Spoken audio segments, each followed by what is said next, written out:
All right, welcome to this special edition of the New York Giants Preservation Society. Usually we have our meetings on Thursday, but with the playoffs, we rescheduled for today, and today is going to be a really special event. We have great author Josh Prager. Josh was actually our first guest ever when we started the New York Giants Preservation Society. It was a live event at Bergino's. And I know Josh since 2008, and he's an honorary member of our organization.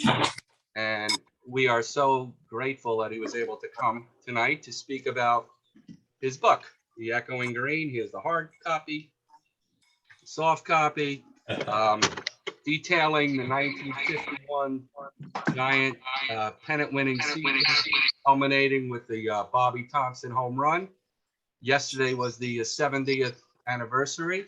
Amazing. And another great day to remember as our Giants, who you guys, a lot of you are still fans of. It wasn't easy getting Josh. He's very busy. He spent 10 years working on this brand new book called The Family Row. Oh, wow, there you go. About the famous case. Isn't he cute? I'm going to let Josh talk a couple of minutes first about this book and tell you, if you're interested, where you can get it. And then we're going to turn the attention to The Echoing Green. Josh, the book is not a brand new book.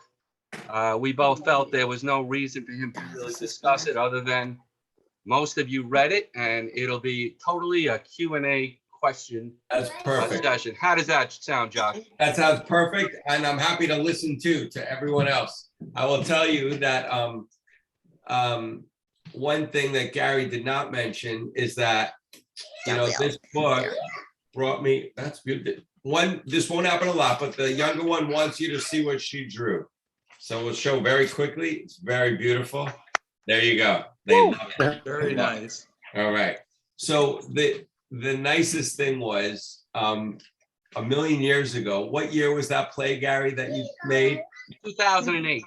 So in 2008, Gary, when he was teaching in his public school, he wrote up a wonderful mock trial. The Giants were on trial for having stolen signs. And there were three folks there who would decide, as the two sides, sort of their lawyers, argued it out, whether they were guilty or not, whether they had to sort of, I guess, surrender their pennant. Ford Frick famously said that if it was ever proved that the Giants stole signs, he would forfeit the pennant. But on that day, where was that? In Queens? Queens, yep. In Queens, the three-judge panel decided that the Giants did not surrender their pennant.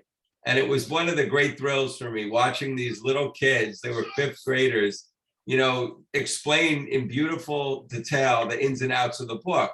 And the fact that obviously, this is a complicated thing. We can talk more about it. There's no black or white. Sign stealing was a big part of the game. Obviously, Dressen did it as much as DeRocher did it and all that, but it was a real thrill for me. And all these years later, that remains one of my favorite moments that the book brought me. And Gary sent me a little video of that. And the funniest thing is there was a kid who played me.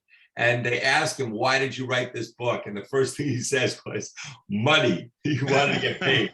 And I got to tell you, he wasn't that far off. But no, I'm just kidding. I did it because I love baseball and I love writing. And all these years later, it really remains a thrill that I can't believe I had, in my life, the honor of interviewing all these great ball players and writing about that season that meant so much to so many millions and millions of people.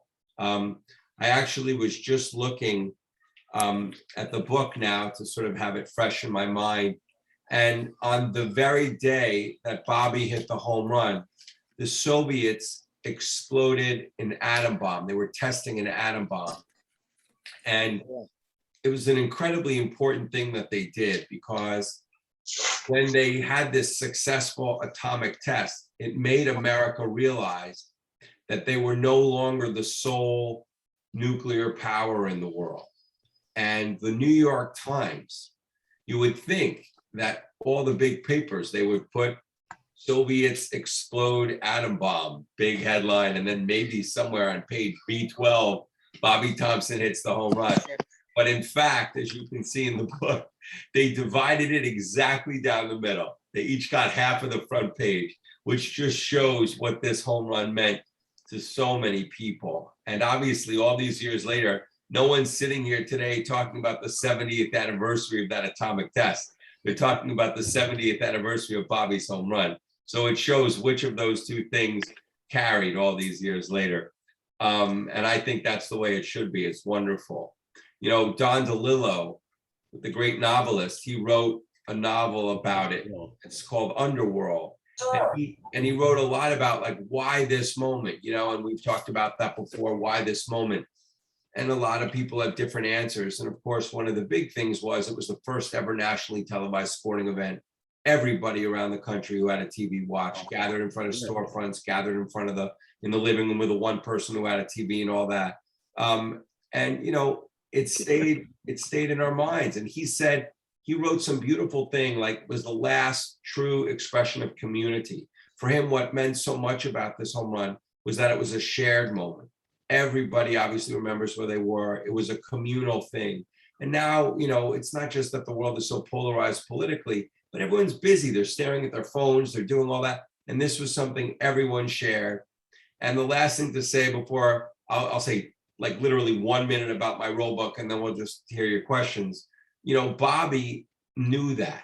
And it was so great for him. He was a very modest man, very humble man. He struggled to take credit for things, but he knew that his swing of the bat was this epical, incredible, magical moment.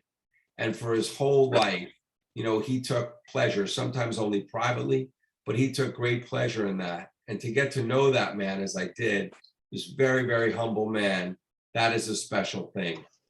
So I'll just say 1 minute about the rule book and how it's very similar to the baseball book in one weird way. So I write a lot about secrets that are connected to historical things. And obviously the secret that was in the Echoing Green that I had only heard rumored before I looked into it was that the Giants had been stealing signs. And I wanted to look into it, and I did. Well, similarly, there was a rumor. No, not a rumor. What happened was I was reading an article 11 years ago about a law case, and it mentioned in this law case that Jane Roe, the plaintiff of Roe v. Wade, who wanted an abortion, had not been able to have an abortion, even though she won her case. And the reason for that was a lawsuit takes longer than a pregnancy. So she was pregnant in 1969 and filed the suit Roe v. Wade in 1970. But the Supreme Court didn't decide Roe v. Wade until 1973.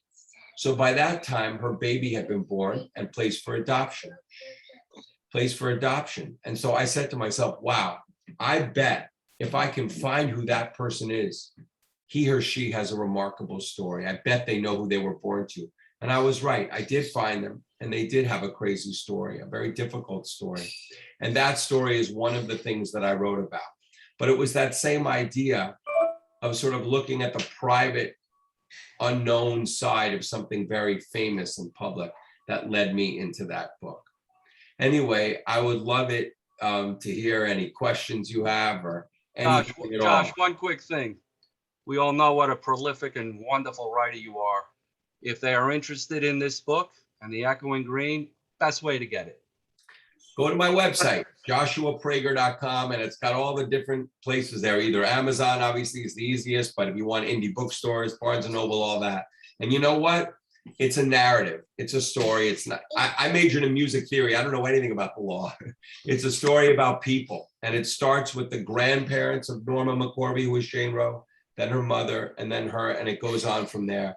And it really tells the things that people didn't know about this. And I'll just say one thing that Gary mentioned. It's really true. It's a very fair book. I mentioned, I mean, it's obviously different. You know, sports is not the law, but obviously I tried in my book about baseball to be incredibly fair to the Giants and the Dodgers fan. And similarly here, on a very different level, obviously, of sort of seriousness, I also present both sides of this case very fairly, even though I myself am pro-choice. I know that abortion is complicated for good reason. And my intent was simply to humanize this issue, as opposed to to let people look at it through people and not politics. That was really what I tried to do. But why don't you guys ask questions about baseball or tell me your thoughts about it? Yeah, I'm going to say one thing first. Yeah. Those of you who do not have the book, it's one of the best books ever written on baseball and on life. I thought enough of this to do that trial that Josh spoke about. I mean, it was that fabulous. And Thank you. Josh came to my school and met the kids. It was really a wonderful thing.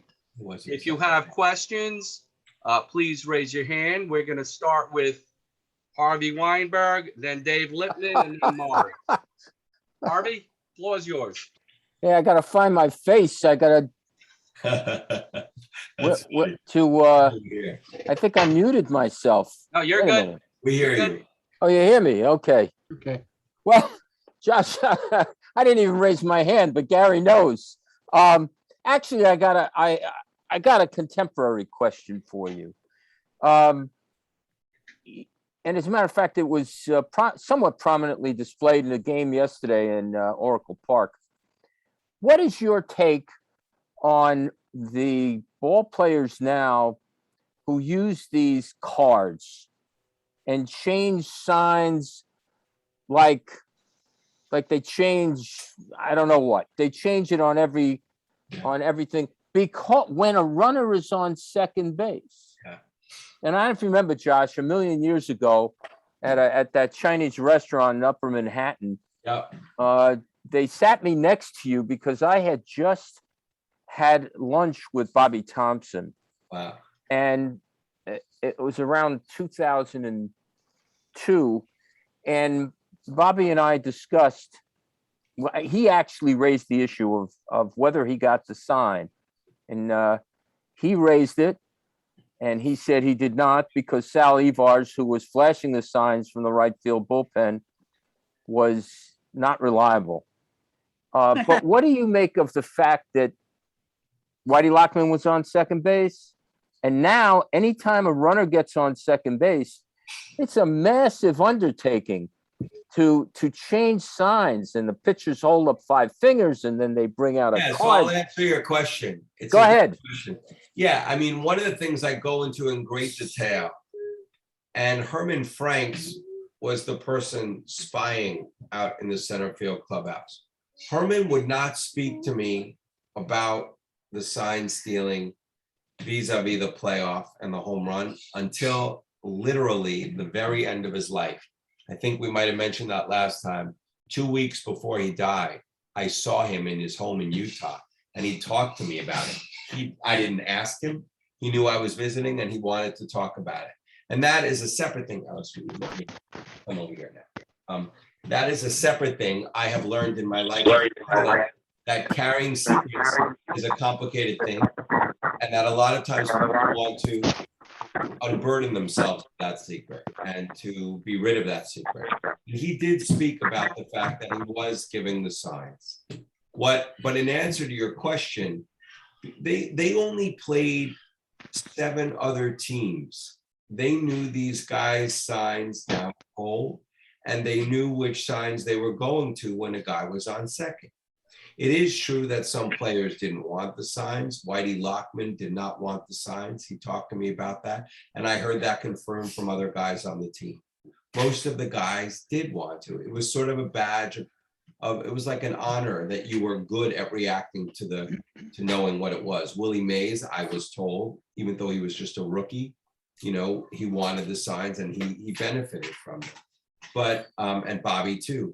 But the thing is, that was not an impediment. The fact that the guy was on second base, it wasn't. They knew what they were going to. In answer to your other question, though, what do I think about what's going on today? I actually think it's complicated. It's weird. It used to be, obviously, as you all know, that you didn't have sort of technological aids the way we now do. And I mean, the lines get blurred very, very quickly. Like, why is it okay in football to have, you're speaking on the headset, right? And you're relaying all this stuff.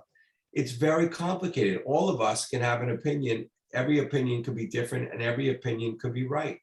what I think, these things need to be codified. They need to be laid Yes. down in law by Right. baseball so that the umpires like Perry can decide, who's breaking the rule and who isn't.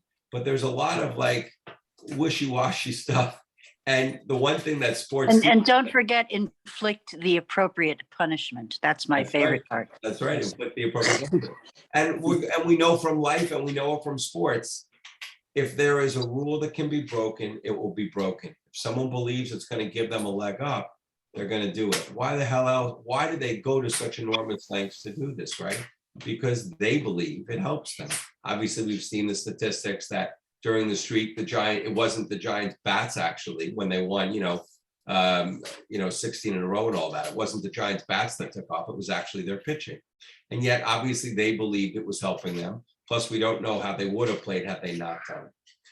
And I am not here to tell you that your beloved Giants wouldn't have won had they not cheated.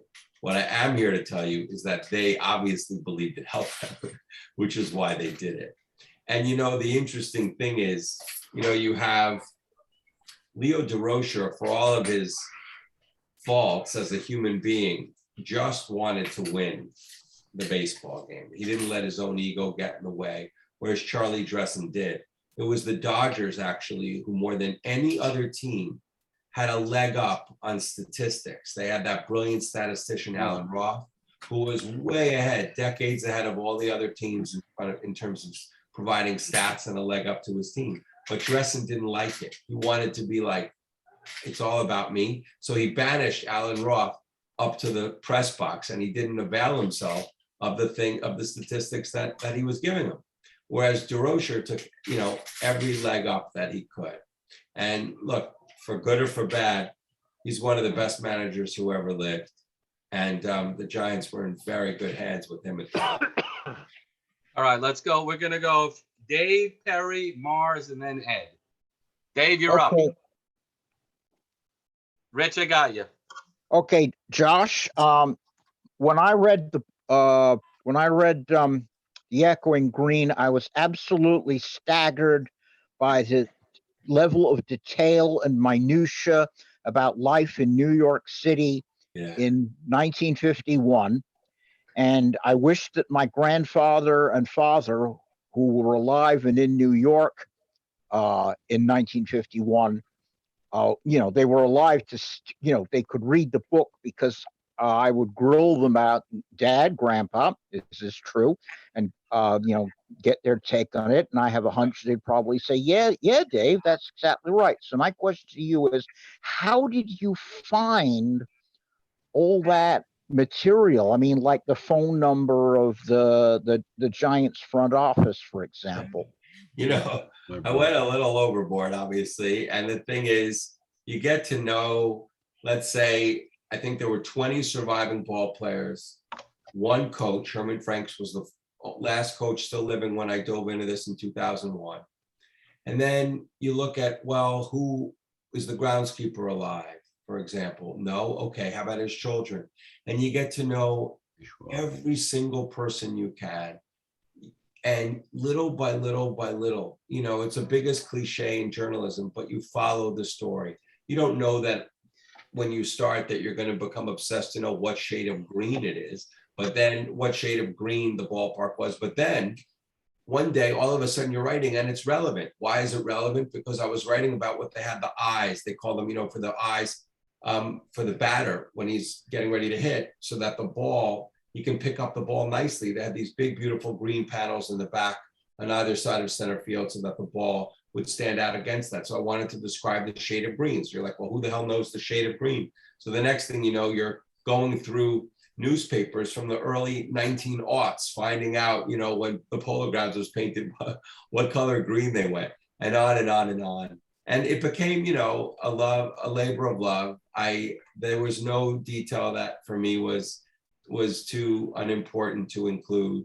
I came to sort of feel like I lived in this time and I lived in this place, and I knew what books were popular at that time, and I knew sort of, everything about the city back then. One thing though that I think sometimes journalists do that is a little lazy you'll see a paragraph in a book or two, and it'll say, oh, the subway cost a nickel, and this movie was playing in the theater, and this team was in first place. And for me, the way I look at it is every detail that you include has to be organic to the story. It has to come up in some way. So to give you one example, when I wanted to describe the New York City skyline, I didn't just say what it was. I waited until it was pertinent. So the way I found out the day that the Giants started stealing signs, the exact day, was that just by chance, it was the day that Al Corwin joined the club. And he remembered to me in great detail, this great guy, super smart, interesting pitcher. He remembered getting called up from the minors, flying to New York City in a rainstorm, and then driving over the Triborough Bridge. Well, as a lot of you will know, as New Yorkers, I imagine, when you drive over the Triborough Bridge, you get to see the whole New York City skyline there. So as he's going over the bridge, that's where I describe what he saw. Now, it's not the same skyline we have today. So you have to figure out which buildings were up in 1951 and which ones weren't. For example, the United Nations had just been built, that kind of thing. So I just got into it, and it was a joy for me. Details are amazing. They really were. Barry, you're up, Barry. Barry, unmute yourself. Unmute. Yeah. There you go. So, hi, I'm calling from California today, where we're having a big storm right now. I lost my internet, so I had to try 3 devices to log on, but my cell phone saved me. So your daughter, both of them are just so adorable, Josh. Thank you. Really, They love baseball. I got to tell you, that's their big sport. I see 2 potential umpires right there. Yeah, well, Ella said to me when we were watching the Yankee game, why aren't there any girls playing? I said, now that's a good question. Good question. There she is. So you never know. So 2 things. I just drove across the country from New York to California, and I listened to the Family Row on audio while I was driving. And I have to tell you and everybody here what an amazing, fantastic work of art you have created. Even if you have no interest in the abortion issue on either side, the story that you weave about the life of Norma McCorvey and her family is just so completely fascinating and enthralling. I can't get over it. I mean, I knew it was going to be good because you dedicated 10 years of your life to this. And the fact that half of the people in it were alive when you started, and that you got to not just to talk to them, but to know them. And in some cases, even befriend them and be trusted by them enough for them to tell you the secrets that you were talking about. I'll let you continue, but I'll just say one thing about that. You know, what was fascinating to me about writing this book was these were people from a very different world than I. Oh, yes. These are people from rural Louisiana, They're what we would condescendingly call trailer trash. Absolutely. Yeah. And, but they're good human beings, and you hear their stories, and I think all of us here probably have a lot more in common with each other than we would with these folks, and you understand America better by getting to know their stories. Oh, absolutely. Yeah, it's true. And not America, but the lawsuit. I mean, as you said, there are so many things about it that just sort of were unknown, and even to me, which is like that the Roe baby was actually born because Norma was too far along when they filed the suit, but that her lawyers knew perfectly well they were not interested in getting her the abortion. They wanted a plaintiff. Yeah. I happen to be pro-choice, as I mentioned, but a lot of the people on that side did not treat her right, and I wrote about that. That's exactly it. You paint such a wonderful portrait of her, and the reasons for her switch from pro-choice to pro-life were really just because she felt disrespected, not that she had any stake in either side.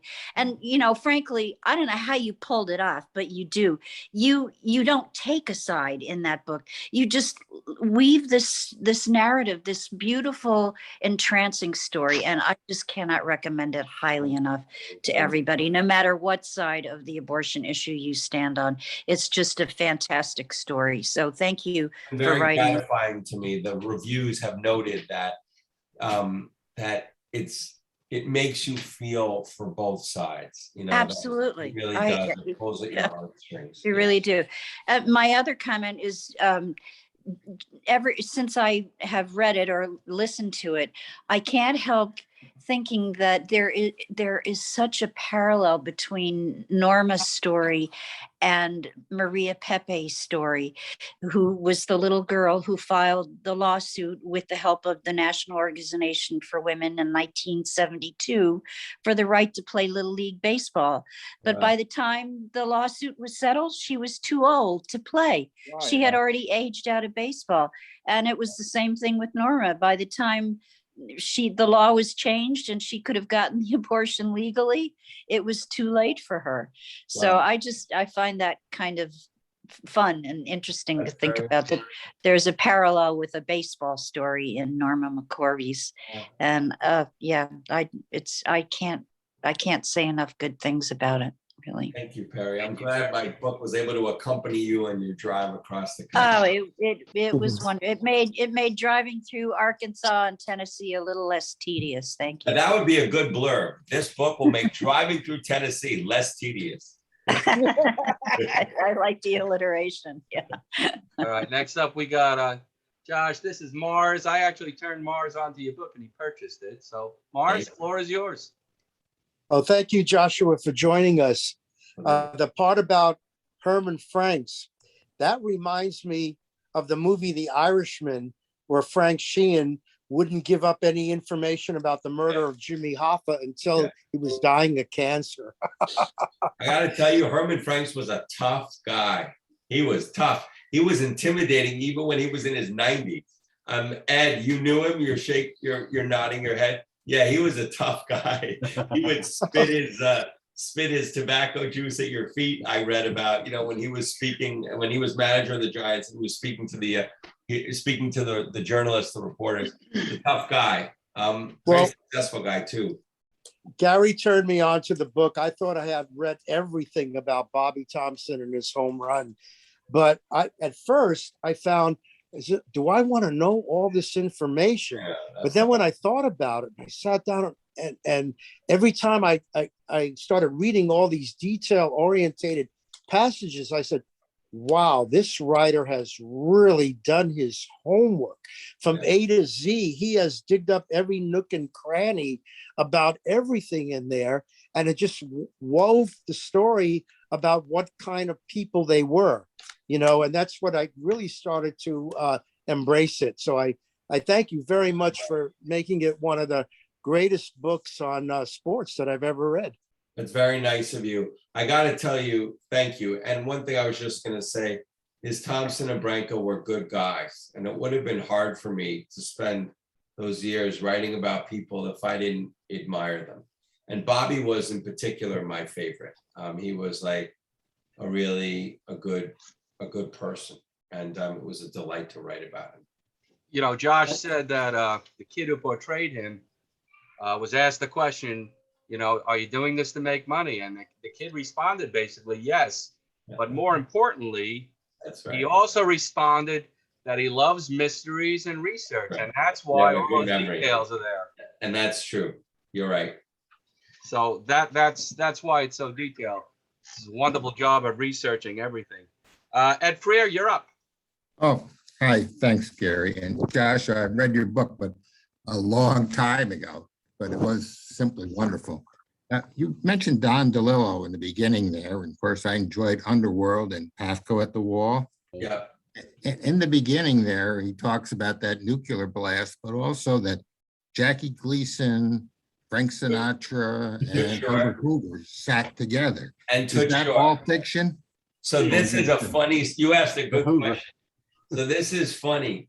I tried to find every single thing I could about this home run, right? And to put it in the book. And I did not know where he got that story. And I said to myself, he wrote the novel. I bet he read somewhere that those four guys were at the game. J. Edgar Hoover, Jackie Gleason, Frank Sinatra, and Toots Short. Well, I finally got, he's a famous writer, I got his address. And I wrote him a letter and I said, you know, Mr. DeLillo, is that true? Where do you know this from? No.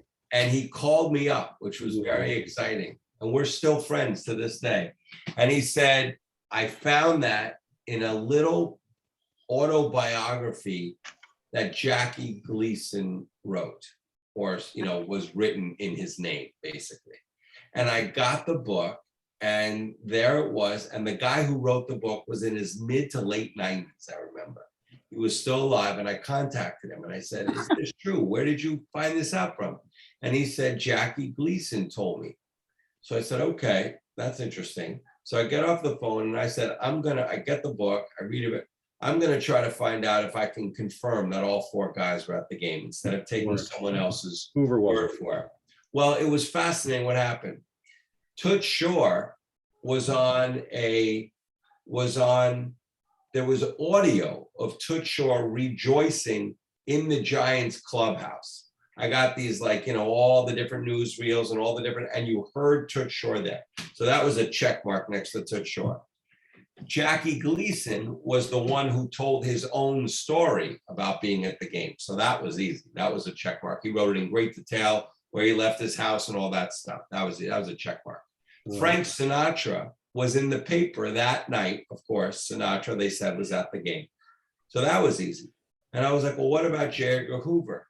So I couldn't find this anywhere. So finally, I contacted the White House. The White House had records about this guy going back for decades. And it turns out that J. Edgar Hoover was actually in the White House when Bobby Thompson hit the home run.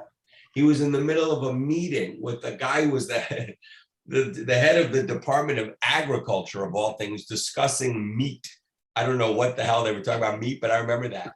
And to prove it, they had the phone records for me, that phone calls that J. Edgar Hoover made from the White House right when Thompson hit his home run.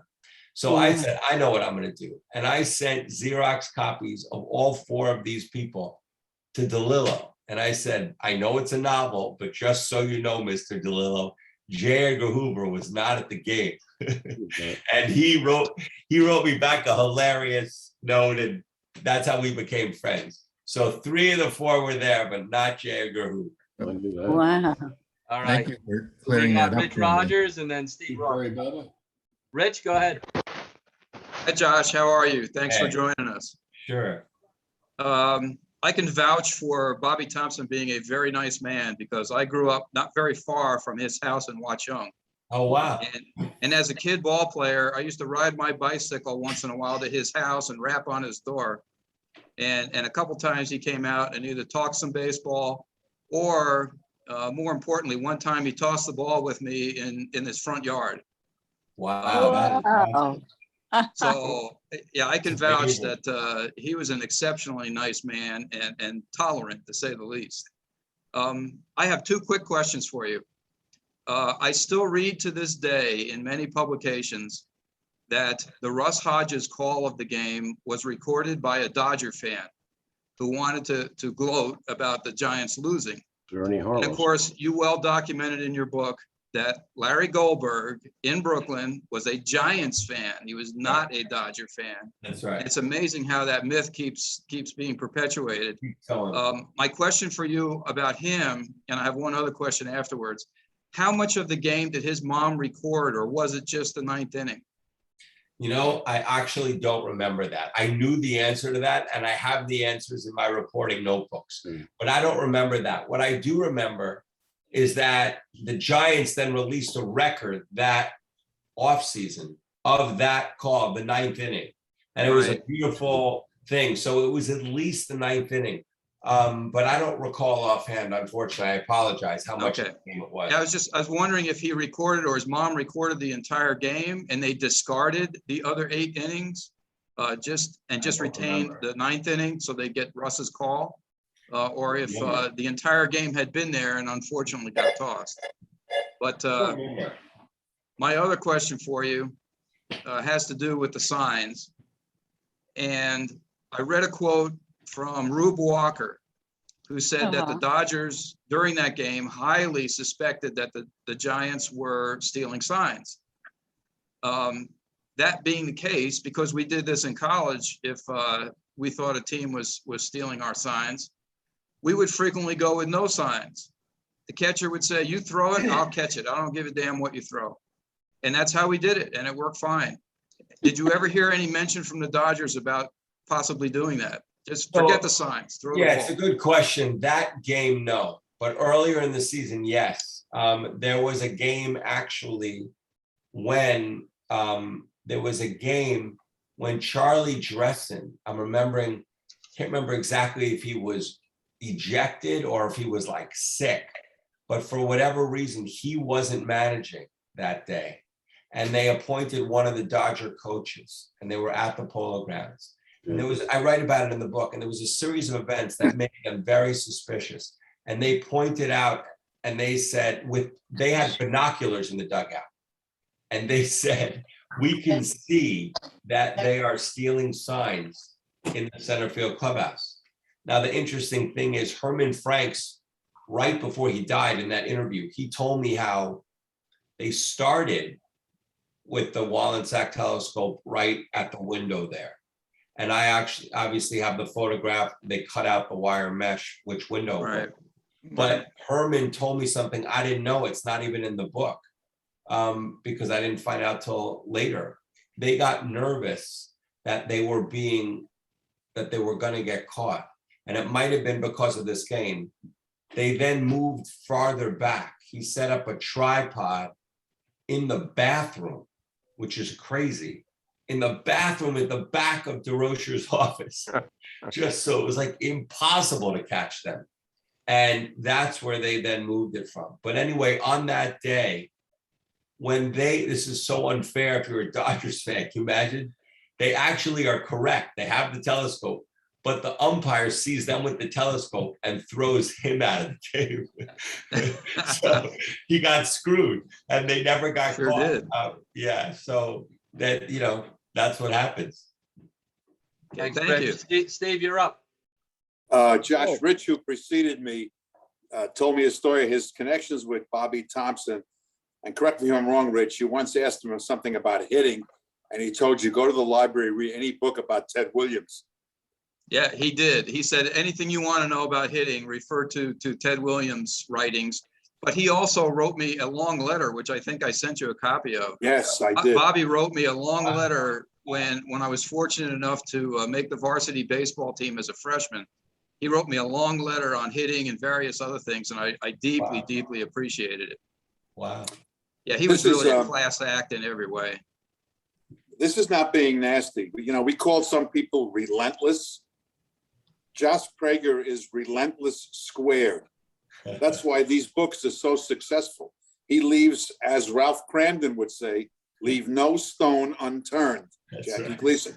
Josh, can you spend a couple of minutes telling us, I know you did the eulogy for Sal Evars. I think you mentioned that to me at one time. Yeah. Can you tell us a little bit about your relationship with him? Because he broke baseball law, obviously. Sal Evars was not a pleasant man. I'm not going to lie to you. He was a very tough guy. He was very proud and he was difficult. I remember the few times I interviewed him, I looked at his wife and I said, man, this woman is a saint, because he had a short fuse and he was difficult. Well, the first time I ever went over to Sal to interview him, he slammed the door in my face and he wouldn't talk to me. I never had that happen before in my whole life. And the interesting thing about it was I later understood why he did that. And it made sense to me. He did not like the fact so he had been one of the only people who over the years, there was another player named Danny O'Connell who did it too, who chirped a little bit about the stolen signs. And the players resented Sal for it. So when I came to him, he did not in any way want to be seen as the guy who was spilling the beans. And so I said, okay. So he barely wanted to talk when I wrote my article. But then after the article came out and I had a chance to spend years on it and get to know these players well, then Sal was, warm and kind and forthcoming. And I ended up getting to know him well. He didn't have the ability that some of the other guys on the team did, but he really, he gave it all he had. The interesting thing, he was very proud of the 1951 World Series. He came up, he was the last out, and he had a bullet, a screaming liner to right field. That ball could have dropped. Everything could be different now. You could be celebrating the Giants championship. It was that close to being a hit. What's that? Exactly. Exactly. And that was really his one chance, I think, to shine. And he gave it a good rip. He really did. In terms of the sign stealing, he was proud for a lot of years. A lot of the guys were, they knew how successful this was. Chadwick, it was, tragic for him as the electrician because he was helping the team he didn't love win. But you looked at, the other guys, Henry Shens, exactly. Well, he did. He got money. The World Series shares, they gave the electrician money. They gave, but Shens was paid nicely, and Evars too. And this is something that the big bats on the team appreciated. It isn't, I'm not blaming Bobby at all for, after my article came out, sort of digging in his heels and taking more credit and saying, hey, that stuff wasn't true. But it was true. And the remarkable thing that Herman Franks told me at the end was obviously that he actually looked, as you know, with his telescope. After he would look at the sign, we now know he was in that bathroom. He would tilt the telescope up a tiny bit on his tripod and look at the eyes of the players to see if they looked towards right field to take the sign. And he saw Bobby do that, which is sort of a remarkable thing. I never thought that could be proved. How would I know if the man looked towards right field? But Herman knew about it. And obviously it was Sal who was the one who was doing this. Other than this, he really had sort of a very pedestrian career. But this was sort of the moment. This was where, he was involved in something historic, but a very gruff exterior. And obviously when I spoke at his funeral, I spoke about all the nice things. I didn't speak about all this. And he opened up, his past to me when he was in the military with his family, etc. And I spoke about all of that. Thank you. Josh, quick question. The gentlemen you all interviewed, the players, they weren't up there. They were not youngsters. Did you have somebody lined up who happened to pass away and you didn't get a chance to speak to? Well, there was no one I didn't get a chance to speak to on the team. Like from the time when I started my article in September of 2000 until January 2001 when it came out, I got to all of them. Anyone who was still living, I got to. But obviously over the course of those 6 years, a lot of people died. And over the course of those years, probably 100 people I spoke to died. When you're talking about just sort of the people around the players and everyone else. And that's sad, you mourn these people and thankful that you were able to get to them. And like everyone else, I had my favorites. I mentioned obviously Bobby was my real favorite, but I loved a lot of these guys. I loved Whitey Lockman. I loved Al Corwin. I was thankful to Spider Jorgensen, who was the one who really got me going on everything. Wes Westrom. The beautiful thing is these players were like real human beings. I mean, again, Ed Logan, you knew some of these guys, but they were like, they didn't stand apart from you it wouldn't be like interviewing someone now who's worth $300 million. You can't relate, who's never gone shopping in his life, you know? These were regular people who had to have a job in the off season, and they were genuinely thankful for your interest.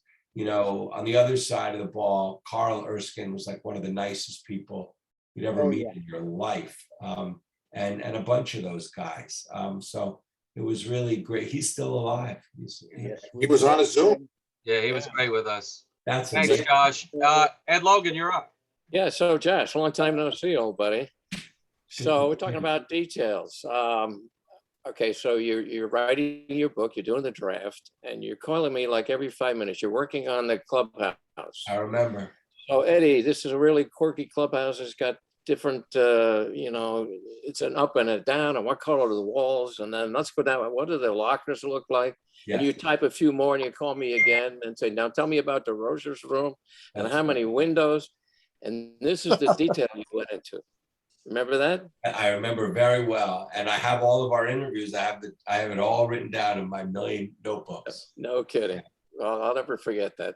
And then the one time you went out to San Francisco and we sat at the game, and then you went to my brother's That's right. Giants museum.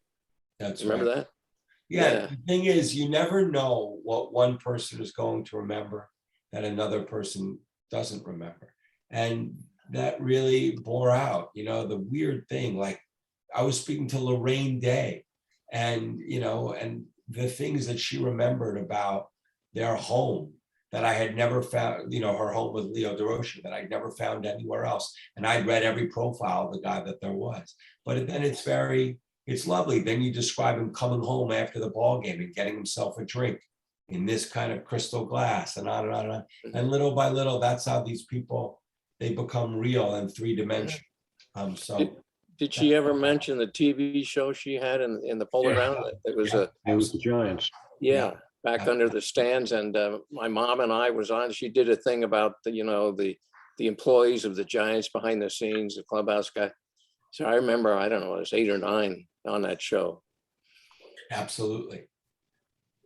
And the big connection, I always thought the Giants would go to LA because of the Hollywood connection, the DeRozier's Hollywood connection.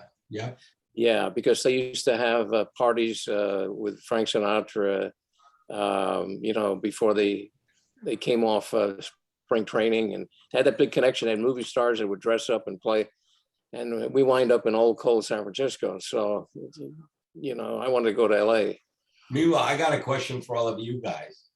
You just rooted for one of the best teams of the last 25 years. 117 years. 100 years. I mean, what do they have? 106, 7 wins? It's ridiculous. 107. 107. 107. And what were they predicted to have before the season? 75. I had him for 68. I mean, it's unbelievable. This is an historic team. Maybe you need to go to the stadium and check out the scoreboard there. Did you speak to Rafael Noble? Yeah. Did I speak to Rafael Noble? I Very actually Noble, don't remember. I don't remember. That's horrible. I can tell you in 5 minutes if I look at my notebooks, but I don't remember. If he was around in 2000, then I did. Yeah. Thanks. Andy Baumgartner, you're up. Okay, Josh, I read the book a while ago. It's fantastic, the details. Sal Evars, I think his phone number, believe it or not, he gave me his phone number, 946-1951. Yes? That's awesome. I think that's accurate. That is accurate. I remember that. That it had a Okay. 1951. I don't know if Jamie's here tonight, but I personally want Horace Stoneham in the Hall of Fame. But he did a Hall of Fame thing concerning Sal when his kids were born, and I think he had a great night, or one of his kids was born. Don Mueller. Remember that? Yeah, that's in the book, actually. That's what I thought. Yeah, absolutely. I remember that now. God, I apologize. It's been so long, and I've been marinating in Roe v. Wade for 10 years. One of the Much many more great pleasant. stories. And one other thing, I saw you with Ralph Branca, and it was the night he did the song. Why don't you amplify on that? The song he had done with Bobby. Oh, because of you. Yes. Oh, my God. And You it's know, so that's much. really, I mean, two things about that come to mind. Ralph had a beautiful voice, like a truly beautiful voice. He was a real baritone. And the thing is, when they sang that song at the Baseball Writers Association of America dinner after the 1951 season, Bobby, who had a lovely voice too, but was sort of meek, kind of like his personality, he sang right on key and everyone clapped, very polite.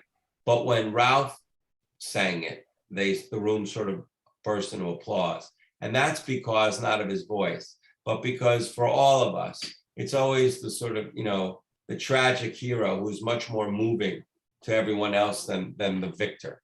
And, you know, Ralph did not yet become bitter. He became bitter in 1954 when he had found out from his roommate, Ted Gray, that the Giants, etc.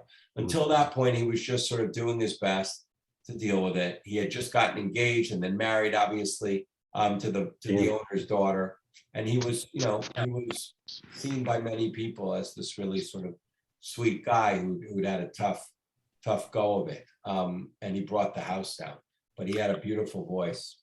Josh, did Steve ever send you the picture of me and Ralph at the Hall of Fame 2 years ago? I don't remember that. I'll have to send that to you because that was kind of historical. There was, you know, I was wearing a Willie Mays shirt, and the way Steve wrote it up was, here's the son of the clubhouse guy that, you know, supposedly got the miracle ball from Thompson. You know that story too, where Bobby Thompson comes running in my dad, says, hey, Daddy, I got the ball. I did, and then he said, I got 20 more. Yeah. So, yeah, put him with the other one. So, and Ralph was very, you know, he knew who I was and who knew my dad was, and he was very gracious.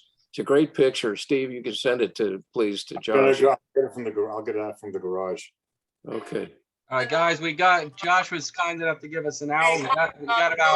We got about 10 more minutes. Anybody else with a question?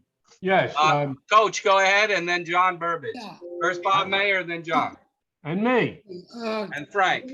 Westrom told me that the beginning of their hot streak in August was Westrom Day. It was a rainy Sunday, and the people from Poughkeepsie sponsored Westrom Day. And from that day on, they went wild, the Giants did, all the way to the series. Josh, I bought your book after meeting you at a Chinese restaurant in Riverdale, if you remember. I remember. And it's a masterpiece. Thank you, and keep at it. Well, I appreciate it, and I appreciate you guys keeping the book alive and having me back to talk about it. It makes me happy. It really does. All right. By the way, did you guys see that, you know, there was that article, Gary, that guy wrote, and I told him all about you. I said, contact these. These are the real fans. Danny Emmerman. Yeah. All right. We're going to go with John, Frank, and we're going to finish up with Rick Swig because Josh has his kids to mend to. So, John Burbidge, you're up. Down here. John, go ahead. Okay. The Underworld book has a lot to do with what happened to the ball.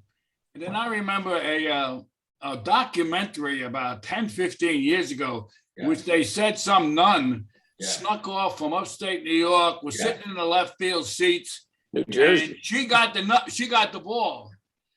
What happened to the ball? What's the truth about what happened to the ball? Does anybody know today?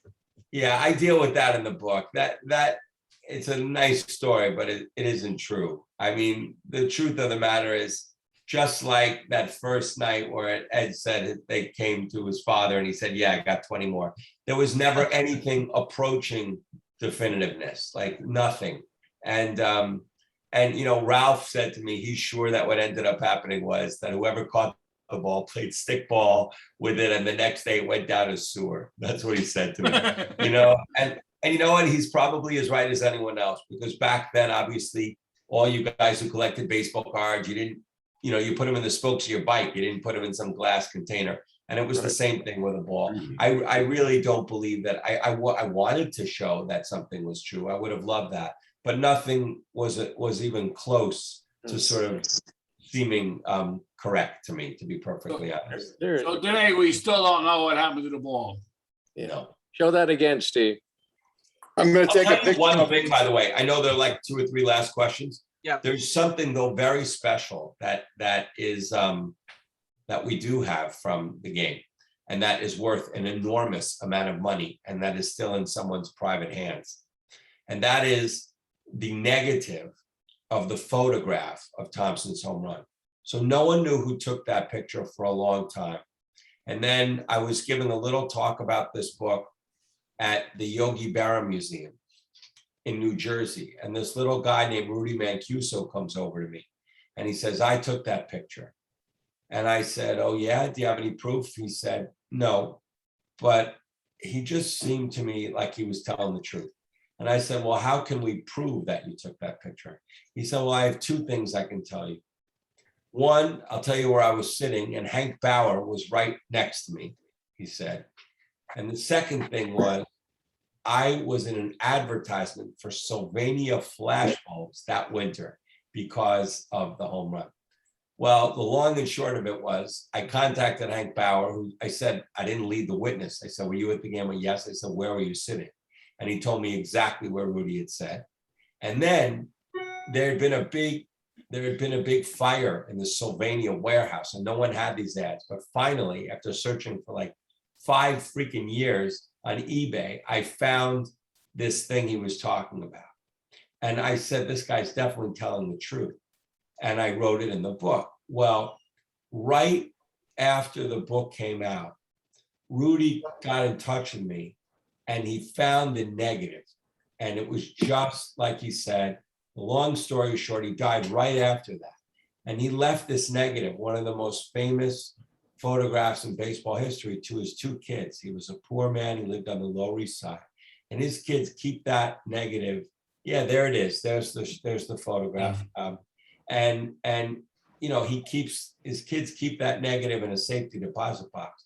But that is worth a lot of money. That's like $1 million. Josh, before we finish up with Frank and Rick, speaking of a lot of money, yesterday I invited some people into the room because the Giants had won the Western Division. Jamie Rupert showed us Bobby Thompson's cleats. Oh, that's beautiful. That he wore to hit the home run, authenticated by Thompson himself, the autograph. What do you think something like that is worth? I mean, it all depends on what a collector will pay for it. I don't know, but you're right. That's very valuable. Anything that he would have been wearing when he actually hit the home run, right? Is a lot of money. Yeah. Thanks, Frank. Go ahead, and then Rick Swig will finish it up. Well, first of all, I want to let you know, I saw that home run on television. I was 13 years old in 8th grade, and I got home for the 8th inning. I wonder if anyone else out there saw it live, either in the park or on TV. What did the Yankees do for the 3 days of the playoff? And wasn't it unfair that the Giants or the Dodgers, if they won, didn't even get a day off after all the tension of the playoff and had to start the World Series the next day? Well, I just told you they were at the ball game. Yogi was there too, and in fact, he left early. Mr. It ain't over till it's over. Left the home run game early, and he was in traffic on the George Washington Bridge when Thompson hit the home run. So, by the way, was another famous person, the person Reinhold Niebuhr, who wrote the famous Serenity Prayer that is said, for example, at Alcoholics Anonymous, about having the God give me the sort of wisdom to like tackle the things I can control and let go of the things I can't control and distinguish between them. He left the game early too with his daughter, Elizabeth Sifton, and they were on the subway when Thompson hit the home run. But anyway, the Yankees were basically just like so many other years, getting their pitching staff in order, waiting for the winner of the playoff. They were The Giants or the Dodgers, if they won, couldn't save pitches because then when the playoff, there'd be no World Series. That wasn't That's fair. right. That's right. You're Thanks, right. Frank. Rick, go ahead, finish it up, babe. Thank you very much. Josh, how are you? It's good to see you again. After I'm trying to look for you. Yeah. Where are you? I'm somewhere. On the second page. Oh, there you are. I see you. I've aged since 20 years ago we saw each other. So Family Row, great book, very important historical book. And again, the the position that you take, which is nothing, which is wonderful, will make it accessible to both sides, which is tremendous. What are you doing to promote that? Where should we expect to see you? And will you be traveling, or are you doing it all virtually? Yeah, it's a good question. Obviously, COVID has put a major crimp into the publicity here. And on my website, just my name, joshuaprager.com, I have an events link at the top. And that lists some of the events I'm doing. Like I'm speaking in some bookstores and law schools, and those things, almost everything is virtual. I am going, I had one local event here that was in person, that was outside. And I'm going to one event at a wonderful place in Boston, which will be nice for me. There were also some people I wanted to meet with up there, so I'm driving up there. I did, I'm doing now the PR people at Norton. They put me on various radio shows and television shows and podcasts and stuff, and I talk about it.